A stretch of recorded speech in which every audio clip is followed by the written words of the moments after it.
Vous faire découvrir les richesses que regorge la République démocratique du Congo dans toute son entièreté. Attirez vos regards sur ce beau pays. C'est là, c'est notre objectif.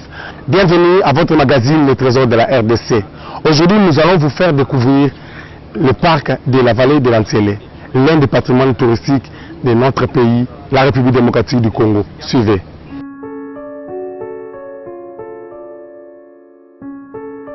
Maluku, l'une des communes de la ville-province de Kinshasa, est située à 80 km à l'est du centre-ville de la capitale. Avec sa superficie de 7948,8 km², la commune de Maluku couvre à elle seule près de 80% de la superficie globale de la ville-province de Kinshasa, le 20% autres étant réservé aux 23 communes. La population de cette commune est estimée à plus de 513 581 habitants, soit une densité de 23 habitants par kilomètre-carré. La commune de Maluku compte 31 quartiers, à savoir Doumi, Kingakati, Kimpoko, Bou, Ndamando, Mangengenge pour ne citer que cela.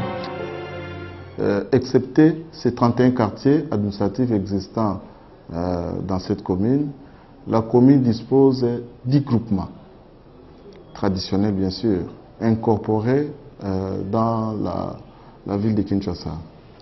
Elle est urbaine parce qu'elle fait partie intégrante de la ville, province de Kinshasa. Et elle est aussi rurale car elle a une vocation agricole bien réputée par laquelle elle fait valoir plus ou moins des milliers de fermes et de concessions et résidents.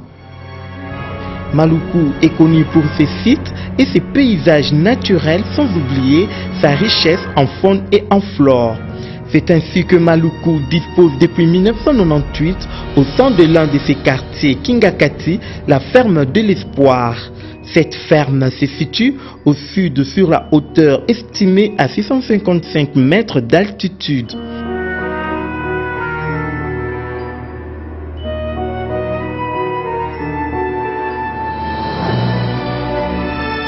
Dans le souci de conserver ces beaux paysages dans son état naturel, la ferme de l'Espoir a créé un parc naturel en 2013 dénommé le parc de la vallée de l'Antélé.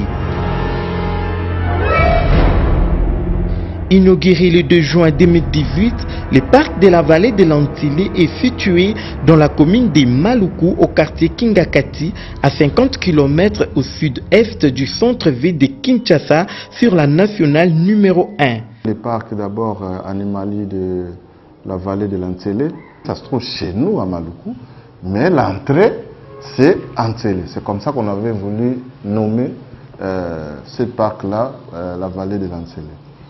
Et nous avons aussi Bombolumen. Bombolumen, ça se trouve dans le quartier Mankana. Là aussi, c'est une réserve naturelle et puis c'est international, c'est connu par tous. Il y a beaucoup de gens qui viennent là-bas. Maluku, c'est le grenier de la ville-province de Kinshasa. Donc à partir de Maluku, qu'on pratique l'agriculture, qu'on pratique aussi la chasse, malgré que ce n'est pas vraiment actif, et qu'il y a tout ça. La pêche aussi. Avec une superficie de 20 000 hectares et 52 km de périmètre, le parc occupe à lui seul 80% d'étendue et la ferme de l'Espoir occupe 20%. Le parc de la vallée de l'Antélé est divisé en deux grandes parties. Une partie réservée à la faune et la flore et une autre au Cap Aventure et Loisirs.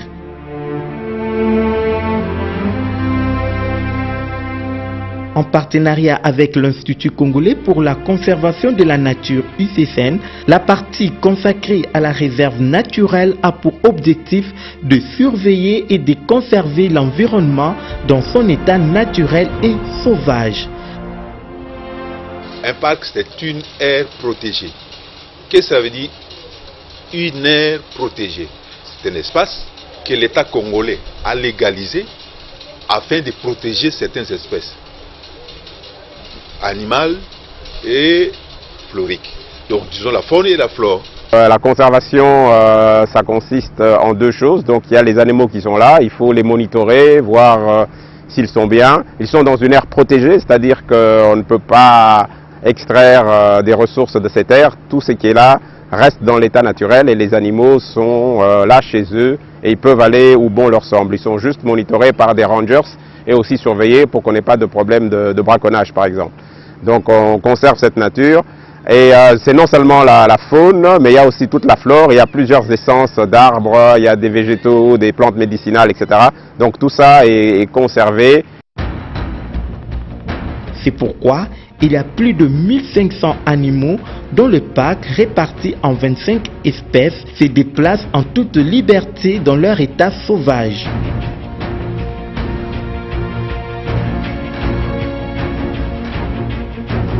Quelques espèces d'animaux sont gardées dans des enclos électrifiés à faible tension pour la protection des touristes.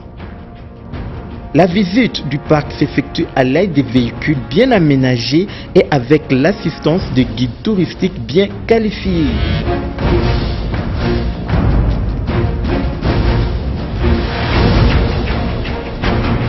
Parmi les espèces que compte le parc de la vallée de l'Antélé, il y a des gluos, des antilopes, des buffles et des nyalas des savanes, une centaine qui mettent bas un petit par an. Le zèbre, le girafe qui offre un accueil chaleureux aux touristes, les crocodiles du Nil qu'on trouve uniquement en Afrique, des chevaux sauvages et dressés pour l'équitation.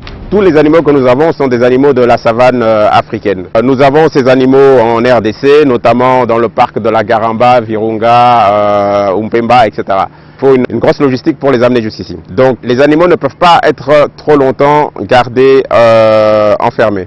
Parce que ce sont des animaux qui sont à l'état sauvage. Donc on les capture avec des fusils à flèches, on les endort un peu, le temps de les mettre dans les cages et de les apporter. Malheureusement, pour venir de la Garamba jusqu'à Kinshasa par route, c'est totalement compliqué. Il faut traverser la forêt équatoriale et ça prendrait plus de 2 ou 3 semaines pour le faire.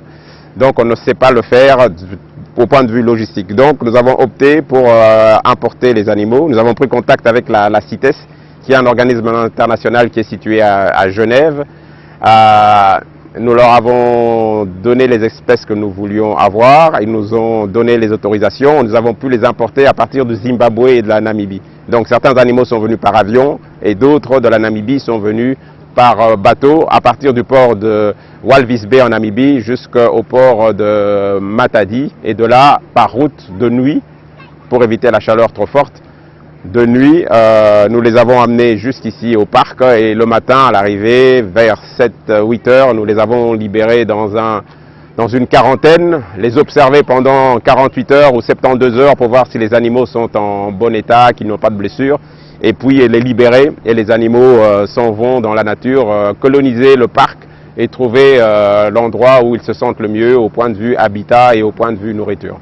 Et de l'eau, il y en a à profusion, donc ça, il n'y avait pas de souci.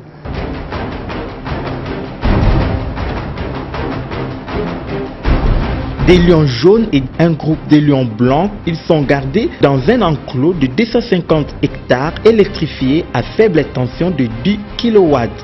Le parc est clôturé, donc avec une clôture électrique pour empêcher les animaux de sortir. Donc dès qu'ils vont vers la clôture, ils reçoivent un petit choc. Il n'y a que de la tension, il n'y a pas de courant, donc il n'y a pas de danger de mort. Ils reçoivent un choc et comme nous autres, les humains, dès qu'on reçoit un petit choc électrique, on recule et on sait que la prochaine fois, il ne faut pas aller toucher. Donc les animaux restent dans le parc.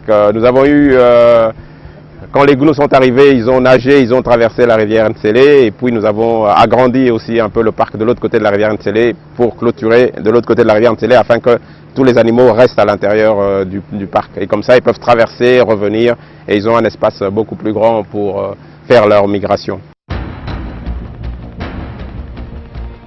Dans les enclos des rhinocéros, qui sont au nombre de 14, il y a la présence des loups-sambo, un enfant hippopotame qui se nourrit de 3 litres de lait toutes les 2 heures.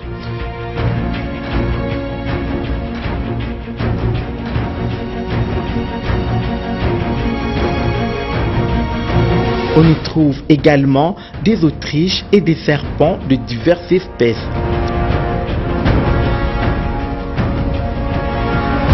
Pendant le safari en plein parc de la vallée de l'Antélé, un paysage de plusieurs espèces d'arbres magnifiques et exceptionnels vous offre un tableau pittoresque.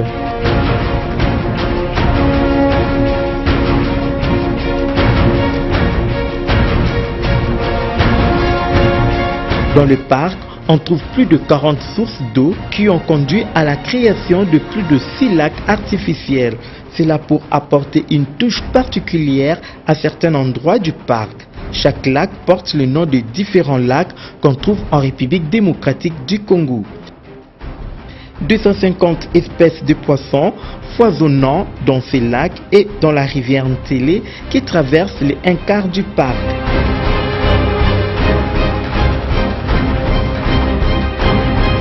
À 650 mètres d'altitude du parc, nous avons la cité des Tristar ou les monts Ndeke, un endroit où sont posées 3 grandes épaves d'avions qui vont être utilisées l'une pour un restaurant VIP et une petite salle de conférence.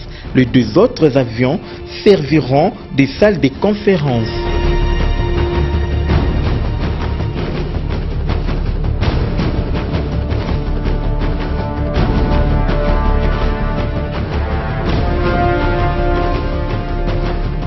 La seconde partie du parc de la vallée de l'Antélé est réservée au Cap Aventure et Loisirs. C'est pour se ressourcer et se livrer à des activités ludiques.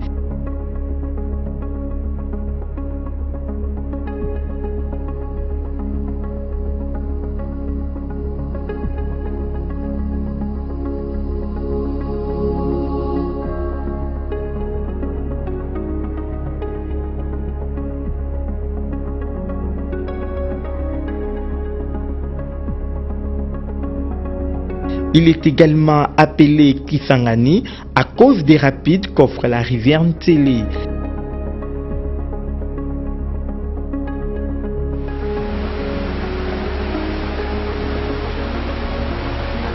On y trouve également un pont de 70 mètres nommé pont indien qui peut supporter jusqu'à 10 tonnes. Juste à côté, une magnifique piscine de 30 mètres sur 15 avec une profondeur de 0 à 1,80 m.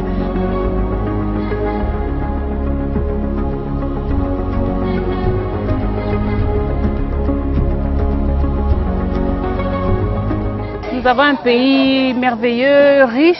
Aujourd'hui, on est en train de promouvoir cette richesse et cette culture à travers des sites pareils. Les étrangers, la plupart du temps, c'est plus des étrangers qui viennent découvrir ce qu'on a plutôt que nous-mêmes. Ceux qui peuvent aussi faire ce genre d'activités ou de sites qui soient toujours motivés à le faire. I like it very much. It's very nice and it's warm. And I'm seeing a lot of new things here. And I like it very much. Yeah. Don't be afraid to come here. It's a very good country and they're very nice people here. And I think everyone should come here because it's very nice. À Kisangani, les déplacements se font à l'aide des minibus électriques. Le parc est grand, il faut déplacer les engins à gauche, à droite. Il faut faire parfois preuve d'imagination pour traverser la rivière lors des aménagements, etc. Donc il y a tout un travail de recherche pour pouvoir agencer le parc comme il faut.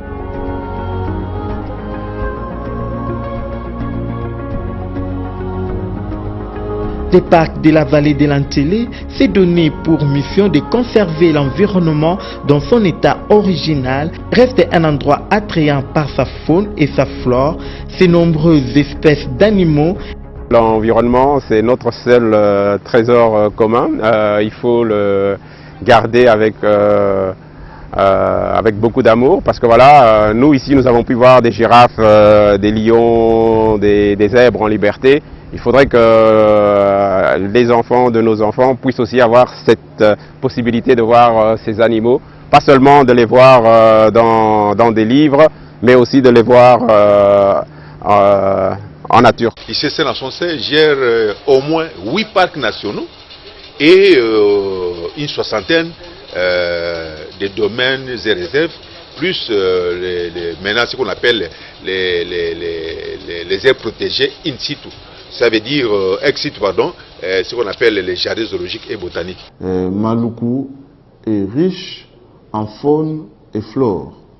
C'est pourquoi elle dispose en soi plusieurs sites touristiques disséminés à travers les quartiers de Maluku, centre ici, ainsi que ceux du plateau de Bateke. Le tourisme est une activité très importante et qui peut générer pas mal de bienfaits aussi, autant pour les gens que pour les touristes. Un véritable lieu de villégiature situé à l'estuaire de la rivière de l'Antélé à Kinshasa, capitale de la République démocratique du Congo.